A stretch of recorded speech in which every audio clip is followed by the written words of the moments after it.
Continuamos con la doctora María de la Luz Domper, ministra titular del Tribunal de Defensa de la Libre Competencia de Chile. María de la Luz es ingeniera comercial con mención en Economía de la Pontificia Universidad Católica de Chile y máster en Macroeconomía aplicada por la misma universidad. Ha sido profesora del curso de Competencia y Mercado en el Instituto de Economía de la Universidad Católica de Chile desde 1994. La doctora María de la Luz Domper nos presenta el tema Caso Roche Chile, prácticas de bloqueo por medio de patentes. Doctora, bienvenida. Buenos días. Es un honor para mí estar nuevamente con ustedes. Hoy día les voy a presentar un caso que tuvimos el año antepasado, el 2012, en que el laboratorio Recalcine demandó al laboratorio Roche. Es un caso bien interesante porque la demanda parte con toda una línea argumental que la vamos a ver, pero posteriormente Roche se defiende, cambia un poco la película y después el tribunal decide.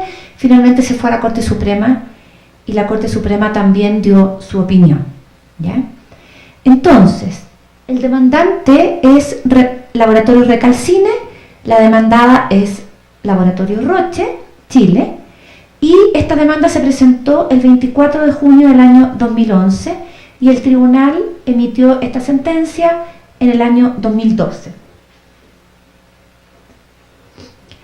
La demandante parte con todo un análisis de las posibles prácticas que pueden ser realizadas por un laboratorio para detener la entrada de un producto competidor de otro laboratorio, ¿ya? Entonces, indica que en la industria farmacéutica, por ejemplo, habrían diversos medios para detentar el monopolio de los productos que comercializa. Por ejemplo, habla de patentes submarinas, habla de bloqueo por medio de un conjunto de patentes de la entrada de otras empresas, habla de obstaculizar el acceso a una patente imponiendo una serie de patentes menores, habla de compra de patentes con escasa utilidad tecnológica pero con amplia capacidad de bloqueo. Entonces da una serie de ejemplos de posibles prácticas. Bien, entonces sigue, dice, mire, hay estrategias que ha hecho Roche que me ha intimidado, me ha mandado cartas, ha hecho acciones administrativas, ha hecho un ejercicio abusivo de acciones judiciales, ha hecho acciones de desprestigio en contra de mi producto. Bien, después dice, mire, esto ha pasado a nivel internacional.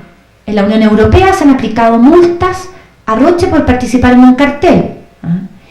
En Estados Unidos también por participar en cartel de vitaminas. Bueno, entonces habla de problemas de los laboratorios. Entonces después sigue y dice, mire, lo que pasa es que acá los laboratorios buscan evitar que los laboratorios nacionales introduzcan productos que sean similares o genéricos a precios más bajos del producto farmacéutico del laboratorio incumbente, ¿ya? Y en este contexto se inscribirían las acciones contrarias a la libre competencia que denuncia que cometió Roche, ¿ya? Entonces, aquí es donde empieza realmente la demanda. Todo lo demás fue una introducción al caso, ¿ya? Entonces Recalcine dice, mire, lo que pasa es que yo tengo un producto que quiero introducir que se llama Reditux, que compite con el producto Mabdera de Roche y que está registrado en Chile y que opera y es el principal medicamento para combatir el linfoma no Hodgkin, que es un tipo de cáncer, y la artritis reumatoidea.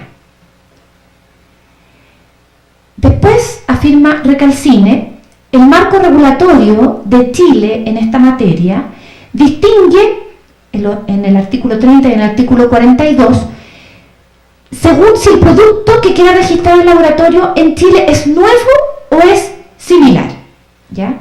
Y esto estaría en el Decreto Supremo 1876 del año 1995 del Ministerio de Salud, ¿ya? Entonces, dice que hay productos que son similares y otros nuevos. Y después dice que respecto a los fármacos, los productos pueden ser tradicionalmente químicos o bien productos biotecnológicos o biológicos, ¿ya? Y este producto, Mabdera y Reditux de Recalcine y Mabdera de Roche, pertenecerían a la categoría de productos biológicos o biotecnológicos, que son proteínas de alto valor o peso molecular y se obtienen a partir de procesos de producción complejos, ¿ya? Son anticuerpos monoclonales, proteínas recombinantes, ácidos nucleicos, etc. ¿Ya? Entonces dice Recalcine que en este caso, en este tipo de productos que son más biológicos o biotecnológicos, nada obsta a que existan productos sustitutos con el mismo principio activo, ¿ya? Y que se administren de igual manera, oral, en este caso. El primer producto en este caso es el producto nuevo o innovador o producto de referencia, y al resto se los llama biosimilares o similares, ¿ya? Y menciona que se modificó este Decreto Supremo de Salud incorporando el artículo 42 para incluir los medicamentos biológicos dentro de aquellos que pueden obtener registros sanitarios utilizando un procedimiento simplificado, ¿ya? Después sigue señalando que la normativa es importante porque la existencia de productos similares o biosimilares o semejantes es lo que asegura que exista competencia en este tipo de medicamentos en Chile, ¿ya? Bien. Además indica que cuando un laboratorio quiere solicitar que su producto sea clasificado como similar, puede remitirse a la información científica que fue aportada por el producto nuevo, ¿ya? A efectos de proceder con el registro de su propio producto como similar o biosimilar al incumbente, ¿ya? Cabe señalar entonces que Mabdera ya estaba registrado en Chile por Laboratorio Roche. Bien, entonces después dice, mire, resulta que desde el año 2009 he intentado introducir mi producto Reditux, ¿ya? Que también sirve para la artritis reumatoidea y para combatir el cáncer linfoma no Hodgkins. Este es un tipo de cáncer que ataca los ganglios, sobre todo el sistema inmunológico, ¿ya? Bien, entonces dice que Reditux tiene como principio activo el componente rituximab, que es el mismo principio activo de Mabdera, que es el producto de Roche, ¿ya? Bien, entonces dice que Roche ejecutó todo tipo de acciones administrativas, comerciales, legales, tendientes a impedir la competencia del producto Reditux en el mercado nacional de Chile. Entonces aquí pasa a acusar a Roche.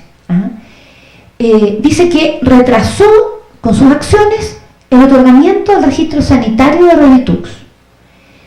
Además, indica que trató de invalidarlo. Además, señala que ha hecho una serie de acciones tendientes a denostar el producto Reditux, a cuestionar su seguridad y su eficacia.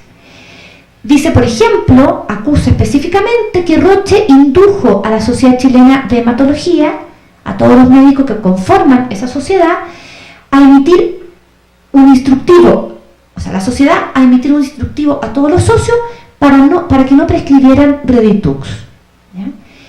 Además, dice que ella tiene pruebas de que se alteró los procesos de licitación por parte de ciertos establecimientos de salud pública, ciertos hospitales públicos, que estaban licitando la compra de medicamentos para combatir el cáncer de linfoma no Hodgkins, y que se habrían producido irregularidades en los procesos de compra y que ahí Roche habría influido. Y además Roche habría dado a conocer vía el diario, vía la prensa, que había interpuesto una demanda por competencia desleal contra Recalcine, ¿ya? Por la prensa, antes de presentar la demanda. Bien, entonces dice específicamente respecto de las irregularidades en licitaciones públicas que Roche le habría erigido barreras a la entrada en los procesos de compra por parte del sector público en la licitación que convocó el Hospital Regional de Temuco, donde Recalcine se adjudicó parte de la licitación, pero Roche impugnó dicha licitación ante el Tribunal de Contratación Pública, que es el tribunal que ve todos los temas de compras públicas y de licitaciones públicas. De manera de impedir que se configurara respecto de Recalcine el requisito de experiencia en la utilización del medicamento para poder participar en las licitaciones. Después habría también impedido o alterado la licitación convocada por el Hospital Regional de Temuco, donde la oferta de Recalcine no fue adjudicada porque se habría cuestionado por parte de Roche la eficacia y seguridad del medicamento Reditux. Finalmente, en la licitación convocada por el Hospital Regional de Concepción, las bases establecían un sistema de puntuación atendiendo a si los productos tenían la calidad de innovadores, genéricos o copias, y Roche habría hecho acciones para influir en esto, y por lo tanto para que se le diera menos puntaje a Recalcine, ¿ya? En cuanto al derecho, Recalcine dice que las conductas imputadas a Roche evidencian una grave, clara intención por parte de Roche de restringir la competencia en el mercado farmacéutico a expensas de nuevos competidores que amenazan su posición de privilegio, ¿ya?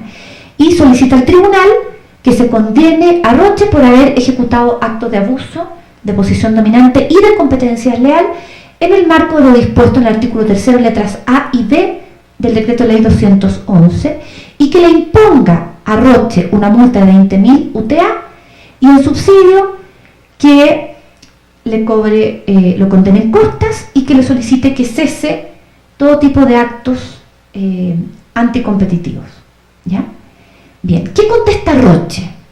Roche dice, mire, señores del tribunal, todo lo que ha dicho Recalcine es mentira. Eso es lo que dice Roche en dos palabras. ¿Cuál es el verdadero contexto de la demanda de Recalcine según Roche? Afirman que Roche ha actuado legalmente y lo que ha hecho ha sido proteger sus legítimos derechos e intentar evitar que Recalcine se aproveche ilegítimamente de la reputación y de los esfuerzos en materia de investigación y desarrollo por parte de Roche en su producto Maptera. Dice que la demanda de Roche es una inteligente estrategia para desviar el rumbo de la discusión que se está dando en el 9º juzgado, que se dio en ese minuto en el 9º juzgado civil de Santiago, donde se discutía porque Recalcine pretendía aprovecharse indebidamente de la reputación y de los atributos de Maptera al promocionarse como un producto similar o biosimilar a este, a sabiendas que no pudo acreditar la supuesta similitud ante la autoridad sanitaria. Es decir, Roche dice, mire, señores miembros del tribunal, nosotros demandamos a Recalcine ante la autoridad civil porque Recalcine se trató de aprovechar de la buena imagen que tiene nuestro producto Maptera, diciendo que es un producto biosimilar o similar a Maptera en la prensa, y resulta que Reditux, que es el medicamento de Recalcine, no fue aprobado por la autoridad sanitaria como producto similar. Y por lo tanto, ese sería el verdadero contexto de la demanda que presenta estratégicamente Recalcine ante el tribunal, y estaría convirtiéndose de paso de demandado a demandante, ¿ya?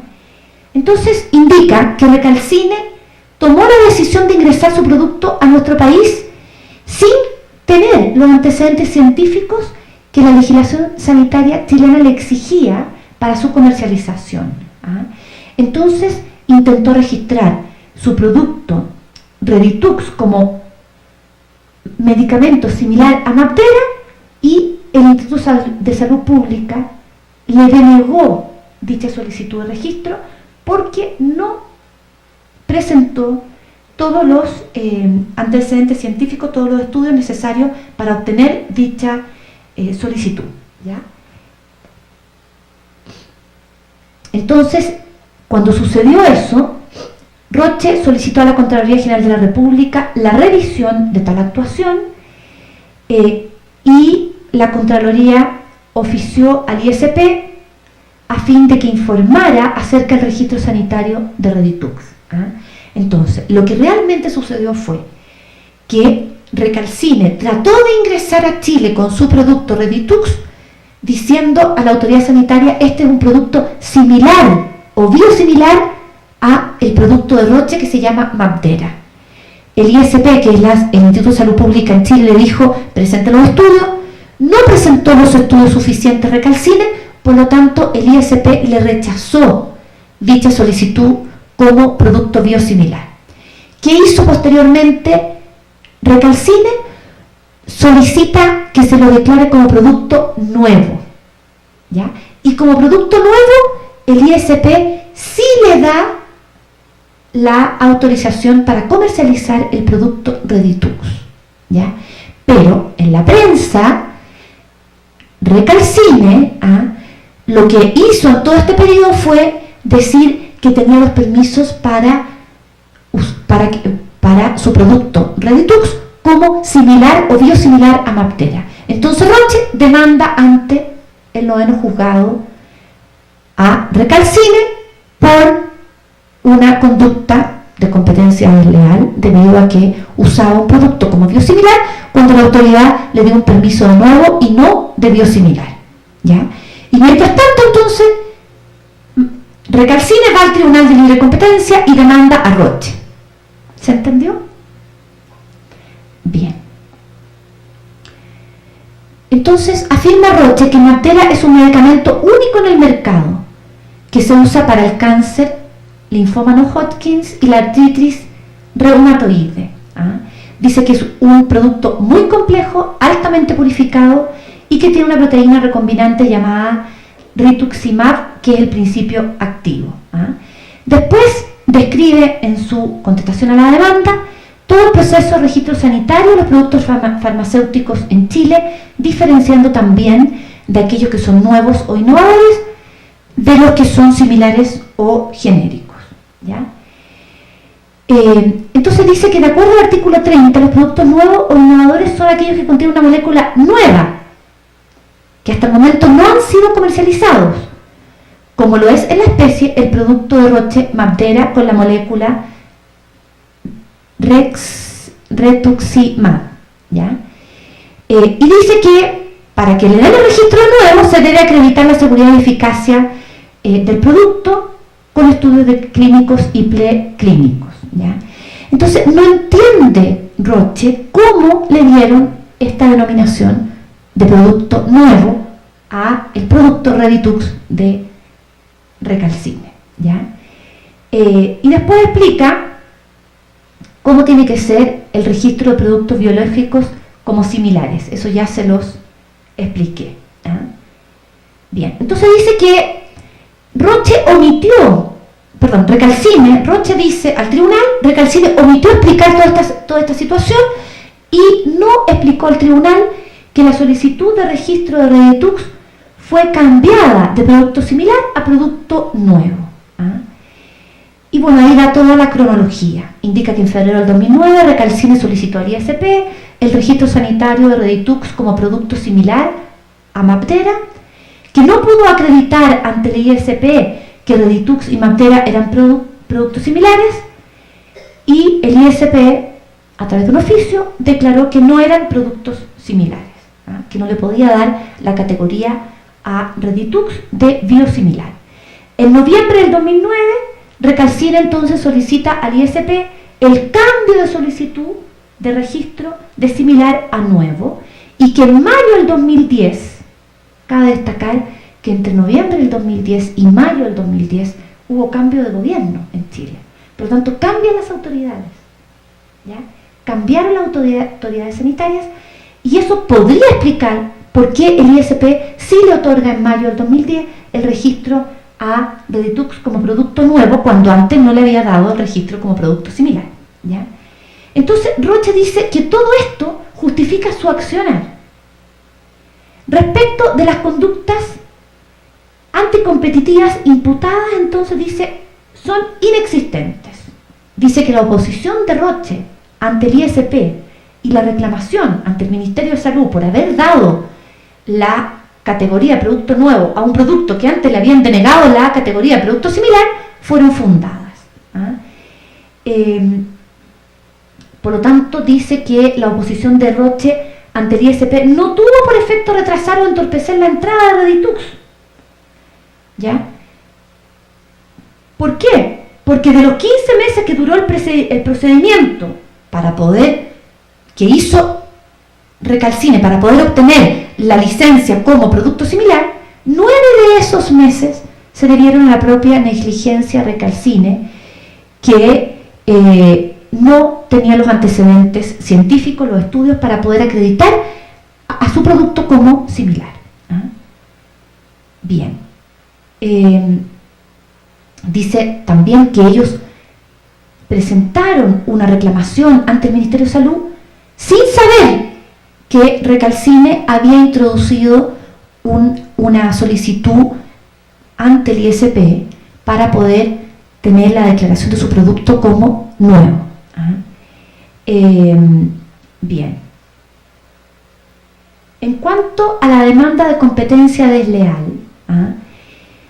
Roche dice que solamente la presentó una vez que tuvo certeza que Reditux se había sido registrado como producto nuevo, debido a que Recalcine igualmente promocionó, publicitó y comunicó a la autoridad, a la comunidad científica y al público general que su producto era similar e incluso biosimilar al producto de Roche.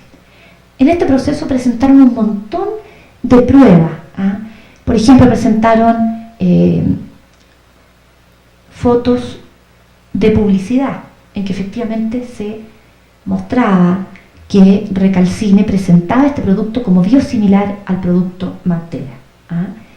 Entonces, dice que todas las acciones que tuvo, por ejemplo, frente a la Contraloría General de la República, tenían un fundamento. ¿Cuál era el fundamento? Que se invalidara el registro de producto nuevo cuando antes se le había denegado el registro como producto similar al medicamento de Recalcine. Y además se hace referencia al caso peruano, indicando que Indecopi resolvió declarar fundada la denuncia presentada por Roche contra Farmaindustria por la Comisión de Actos de Competencia Desleal y ordenar el cese definitivo e inmediato de la difusión de documentos o afirmaciones que se encontraban destinados a informar que Reditux era biosimilar con Mabtera. Respecto de las campañas de descrédito o desprestigio, afirma que son inexistentes, ¿ya? Dice que todas las acciones de información que se le imputan respecto a los productos biotecnológicos en general y las acciones de promoción respecto de la información de Mabtera eran para poder promocionar su propio producto ante la comunidad científica, y que ninguno de esas comunicaciones e información o documentos tenía la aptitud para ser calificado como denotaciones o desacreditaciones del producto Reditux. En cuanto a la imputación de haber entorpecido, dificultado o impedido la participación o el éxito de Recalcine en las licitaciones públicas, dice que todas ellas son imputaciones vagas, generales, especulativas y que no se presenta prueba suficiente como para poder demostrar que Roche afectó la libre competencia en dichas licitaciones. Concluye indicando que las acciones presentadas por Roche cumplen a cabalidad con el estándar o criterio jurisprudencial fijado por el tribunal, atendido que las acciones administrativas presentadas por Roche ante las autoridades administrativas, como el Instituto de Salud Pública, el Ministerio de Salud y la Contraloría General de la República, tuvieron como objetivo y finalidad única velar porque se cumpliera la legislación vigente en materia de registros sanitarios, evitando que Recalcine se atribuyera la calidad de producto similar al producto de Roche sin contar con los antecedentes científicos exigidos ni con la autorización debida. Que la acción de competencia desleal tenía por objeto defender a Roche del actuar ilegal de Recalcine, quien se habría aprovechado ilegítimamente de los atributos de Mabdera y de su reputación en el mercado chileno, y que todas las acciones deducidas por Roche fueron formuladas con la convicción de que las mismas defendían legítimamente sus derechos e intereses. ¿Qué hizo el tribunal? El tribunal citó a las partes a una audiencia de conciliación, pero dicha audiencia no prosperó. Las partes no quisieron llegar a un acuerdo conciliatorio. Entonces, con posterioridad, el tribunal dictó la resolución. Un momento.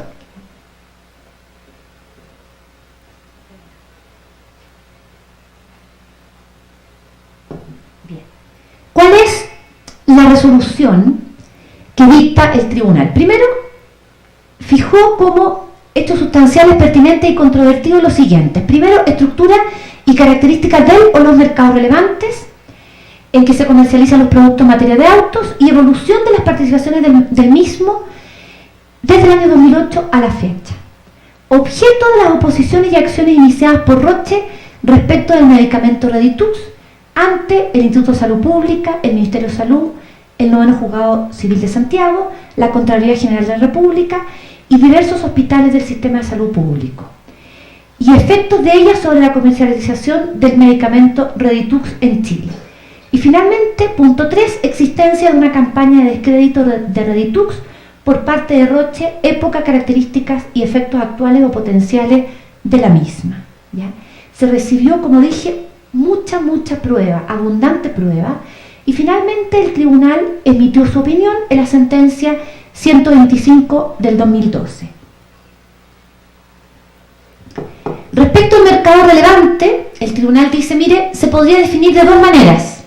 Primero, como aquellos medicamentos con rituximab como principio activo, es decir, con igual forma farmacéutica, vía administrativa, vía de administración e indicaciones terapéuticas. Esa sería una definición. Y segundo, solo Mabdera. ¿Por qué? Porque no se comprobó que Reditux sea un sustituto perfecto. Es decir, dentro del primer mercado relevante podría haberse dado que participaran Mabdera y Reditux, o bien podría haberse definido el mercado relevante solo compuesto por el producto Mabdera, porque nunca se comprobó que Reditux fuera biosimilar o similar a Mabdera.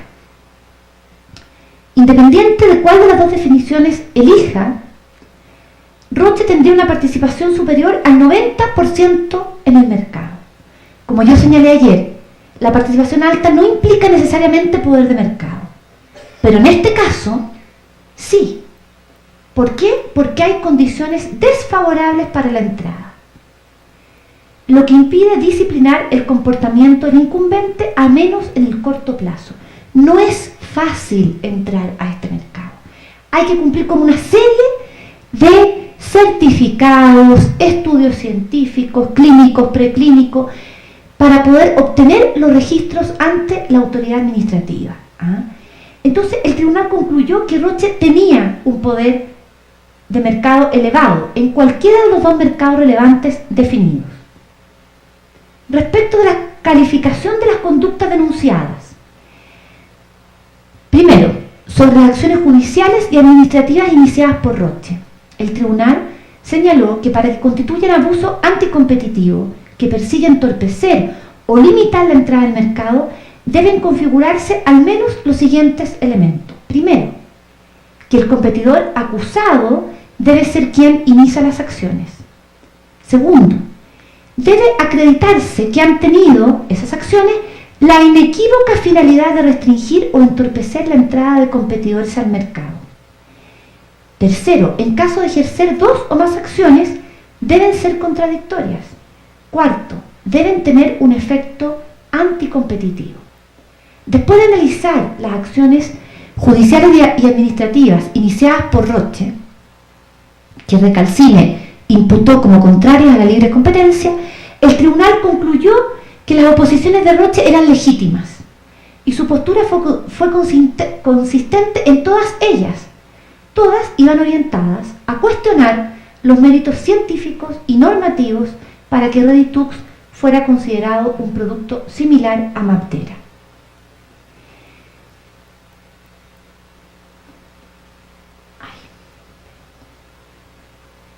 Respecto de la campaña de descrédito acusada por Recalcine, el tribunal desestimó esta acusación. ¿Por qué? Porque no se acreditó en el proceso que la demandada haya entregado información falsa, ni parcial, ni que indujera a error respecto al producto Reditux. No se acreditó que las acciones de Roche hayan formado parte de una política o campaña destinada a desprestigiar de forma ilegítima a este producto. Lo que se acreditó fue un conjunto de acciones por parte de Roche destinadas a evitar que Reditux fuese registrado como similar o biosimilar a Maptera sin contar con el respaldo científico que acreditara tal calidad, de acuerdo con la interpretación de Roche de las normas vigentes en la materia. Respecto de los antecedentes presentados en el proceso, el tribunal indicó que no había prueba alguna que acreditara que Roche participó en el diseño de las bases de licitación de los medicamentos de los hospitales públicos mencionados, o que hubiese tenido influencia en los procesos licitatorios, o que Roche hubiese ejecutado acciones destinadas a influenciar ilegítimamente licitaciones con el objeto de incrementar o mantener su posición dominante en el mercado. Por lo tanto, el tribunal rechazó la demanda en todas sus partes, con costas. Posteriormente, Recalcine fue a la Corte Suprema, ¿ya? Que es la instancia superior, o sea, presentó un recurso de reclamación frente al tribunal, el tribunal le dio curso ante la Corte Suprema. ¿Qué opinó la Corte Suprema? La Corte Suprema emitió la sentencia 125 en julio del 2013.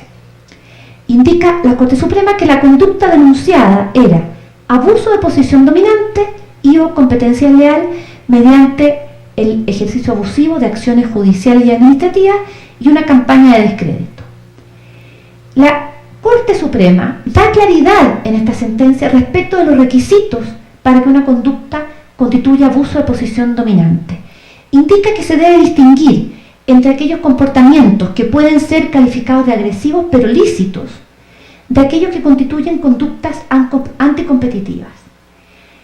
Indica que para probar que la conducta es abusiva, importa dilucidar las intenciones y justificaciones de dicha conducta desplegada por los agentes económicos que gozan de una posición de dominio, así como sus efectos en el mercado relevante.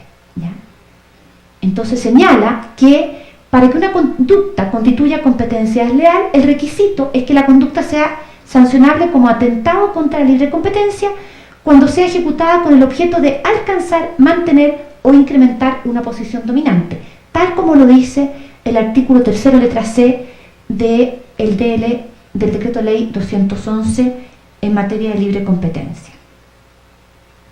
Entonces indica la Corte Suprema que el requisito para que el ejercicio abusivo de acciones judiciales y administrativas constituya un ilícito es el siguiente: en materia de acciones judiciales abusivas se ha expresado en casos anteriores que el resultado del litigio no es lo determinante para resolver sobre el asunto, sino que si quien las ejerció tuvo una duda razonable al momento de interponer su acción respecto de su derecho o interés infringido. Más aún, esta Corte ha expresado que debe acreditarse que la acción ha sido planteada de forma maliciosa o temeraria, esto es, con una finalidad inequívoca de la conducta para impedir que ingrese un competidor al mercado y cuyo propósito instrumental es entorpecer o embarazar el normal desarrollo de su actuación. Es decir, con esto, la Corte Suprema ratifica el criterio del Tribunal de Defensa de la Libre Competencia, indicando que para que las acciones judiciales abusivas sean contrarias a la libre competencia, tienen que tener como inequívoca finalidad, como única finalidad, el entorpecer la libre competencia. No puede haber una duda razonable, otra duda razonable, al momento de interponer su acción frente a órganos administrativos u otros órganos judiciales. En este caso, señala la Corte Suprema, no es posible determinar que haya existido un ejercicio abusivo de actuaciones administrativas, puesto que no se comprobó que el demandado hubiese obrado malicioso, temerariamente o de mala fe. Por el contrario, señala, los antecedentes previamente consignados muestran que tanto la oposición como el recurso de reclamación tenía una base fáctica y jurídica de las que razonablemente era posible deducir que quien las ejerció buscaba hacer valer sus derechos, máxime si se tiene presente en las referidas comisiones evaluadora y revisora que se propusieron decisiones opuestas. Aquí la Corte Suprema se refiere a las comisiones evaluadoras y revisoras que son parte del Instituto de Salud Pública, porque cuando ellos emiten su pronunciamiento respecto de si darle la denominación de biosimilar o nuevo al producto Reditux de Recalcine, la votación fue dividida, ¿ya? A eso se refiere. Bien, y termina la Corte Suprema señalando que el límite de la competencia leal con la conducta contraria a las buenas costumbres del tráfico comercial o profesional está dado por el estándar objetivo del empresario correcto y decente en la prosecución de su propio interés. En general, el límite de la culpa por la cual se responde es bien tolerante porque la lógica de la competencia exige ámbitos amplios de libertad, por ejemplo, para mostrar la ventaja de los propios productos o servicios en comparación con los ofrecidos por los competidores. Así termina la Corte Suprema y en términos generales validó completamente todos los criterios aplicados por el tribunal en esta sentencia y en sentencias previas. Por lo tanto, rechazó el recurso de reclamación. Eso es todo cuanto les puedo informar respecto de este caso. Muchas gracias.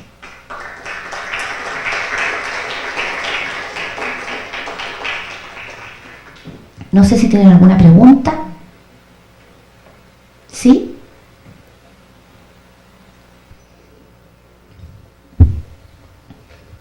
Gracias. Yo tengo una pregunta. Es un tema que está muy de moda, abuso de acciones judiciales. Y quienes somos abogados litigantes sabemos una cosa, y es matemática. Es el 50% de los pleitos se ganan y el 50% de los pleitos se pierden, porque siempre hay alguien que gana y alguien que pierde. Pero, si bien entiendo que el resultado de esa demanda que yo presento no es determinante para establecer si es abusivo o no, ¿eso aplica aún cuando gane? O podría decirse, si usted ganó su pleito, definitivamente no fue abusivo porque tenía razón. Y la pregunta va porque me parece que es bastante ambiguo el decir que la única finalidad que se puede tener es obstaculizar la competencia, y que en ese caso podría ser abusivo.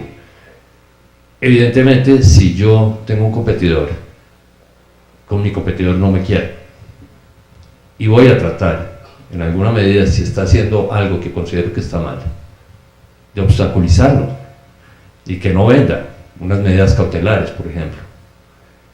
Y eso generaría un obstáculo en la competencia, un obstáculo evidentemente válido. Eso, así yo gane el pleito, podría considerarse como abusivo de la competencia. ¿Y cuál sería entonces la frontera entre el derecho a acudir a demandar? Puede ser 1, 2, 5, 10 veces, porque las constituciones me dan el derecho a reclamar, con el derecho a la competencia. ¿No primaría un derecho fundamental? No, a ver, a lo mejor no se entendió algo de mi presentación, pero en este caso se demuestra claramente que la empresa tenía el derecho a defenderse. respecto de la validez de su producto. ¿Ah? Y por lo tanto, el tribunal le dijo, o sea, el tribunal en el fondo consideró por una parte que era un legítimo derecho a defensa y que no se pudo demostrar que no fuera esa la razón por la cual había deducido las acciones administrativas. No, hago la pregunta, es un poco más teórica que Ya. para este caso. Digamos que cuando iba a lo largo de la exposición, iba teniendo bastante susto de que el resultado fuera que sí fue anticompetitivo. Cuando llega el resultado y dice que no es anticompetitivo, un poquito de descanso. Sí, lo que pasa Pero, es que tal como está presentada la demanda, esto es como una telenovela que uno piensa que va a terminar de una manera y termina de otra. Pero mi pregunta es mucho más conceptual. Es ese principio que se sienta en el sentido de que lo determinante no es el resultado del proceso, aplica también a los procesos en los que yo gano y que mi intención, a pesar de haber ganado el proceso, sí era frenar el esfuerzo competitivo del otro.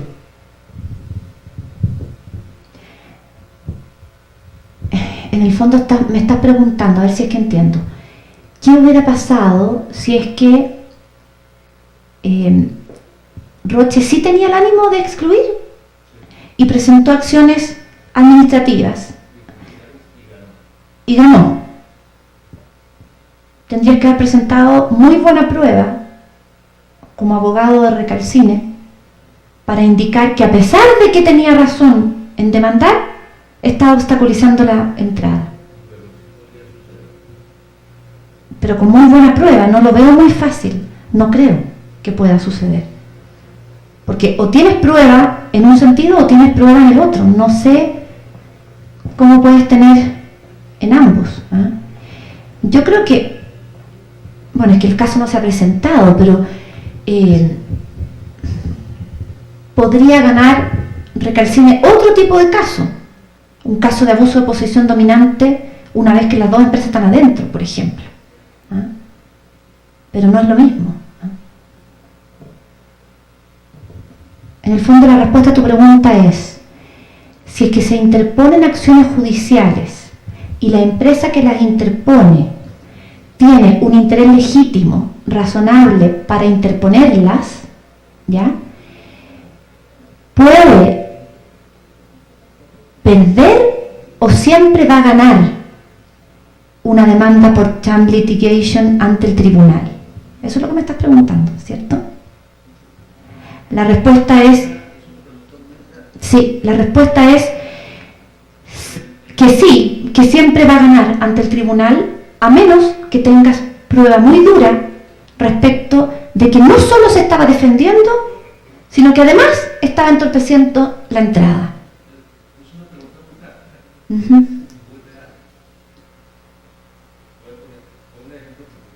Ya.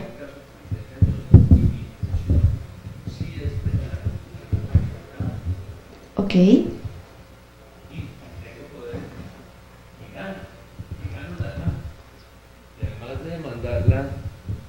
Pongo 2, 3 demandas en el mismo sentido y gano.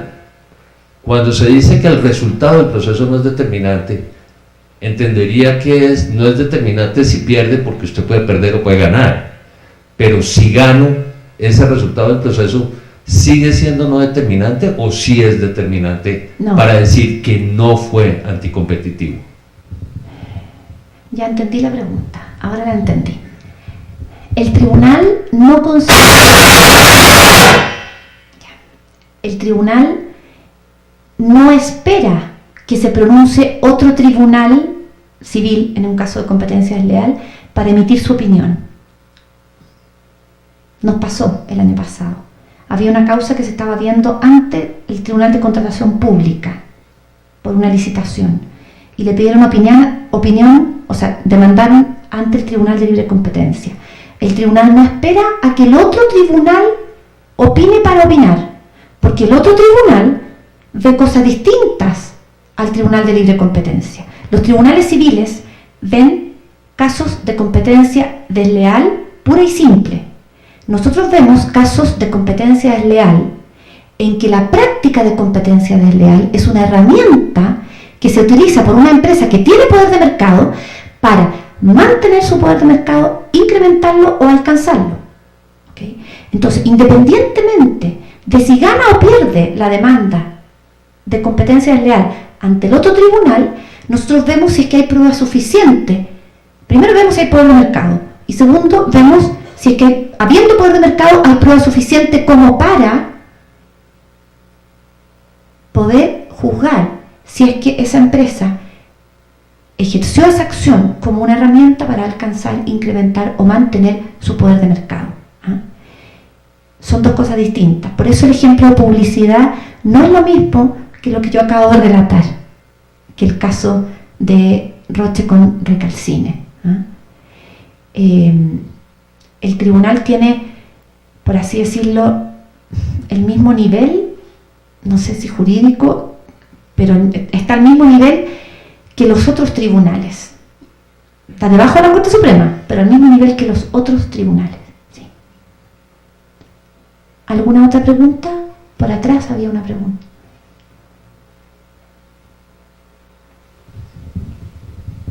Gracias. Me quedó fundamentalmente, y lo que no se ha hablado mucho, era el tema de a quién afectaba el tema, porque el tema de competencia debemos tener como objetivo que es el consumidor quien va a terminar afectado en la última cadena de producción. En este caso, yo estoy viendo que el ISP directamente dijo no es biosimilar al principio activo, al nuevo. El tribunal no tiene la capacidad o la potestad de pedir un examen un peritaje para comprobar si era o no en realidad biosimilar o no, o simplemente aceptó lo que decía el ISP, o una de las partes a lo mejor se pronunció o solicitó un peritaje para realmente dejar de lado ese tema, ¿no? Porque en un momento yo también me quedó la duda, es cómo es que después el ISP declara que el producto es nuevo. Bueno, esa última pregunta o la última frase de su observación todavía está en veremos, porque no se ha resuelto. ¿Cómo es que el ISP le dio licencia como producto nuevo? No lo sabemos. ¿Ah? El tribunal sí puede llamar a un peritaje cuando lo considere necesario. Y el tribunal sí pidió opinión al ISP, al Ministerio de Salud y ofició a todos los órganos de la Administración Pública, incluida la Contraloría. ¿Ah? Pero no se consideró necesario pedir un peritaje distinto a la opinión del ISP. ¿Ah? Y el ISP sí dio información respecto de por qué no había sido declarado biosimilar o similar, pero no dio argumentos de por qué sí había sido aceptado como nuevo. Solamente mandó el oficio indicando que cumplía todas las condiciones. ¿Ya? Eso es. Bueno, ¿Sí? sí, una pregunta. Con respecto a la decisión de la Corte Suprema, se establecía que para determinar si una conducta constituye un abuso de poder de dominio, se tenía que probar la finalidad y los efectos en el mercado. En la primera parte de la finalidad, me parece que es un elemento, no sé, una carga de la prueba como que un poco complicada de establecer. ¿Cuáles han sido los elementos que se han desarrollado en la jurisprudencia chilena para determinar si una práctica efectivamente tiene una finalidad anticompetitiva? ¿Y a quién le corresponde la carga de la prueba? ¿Le corresponde a la persona que denuncia o al denunciante desvirtuar la finalidad? Y la otra pregunta es, o sea, eso no me acuerdo muy bien, pero de la redacción de la sentencia de la Corte Suprema, se tenía que probar la finalidad y el efecto.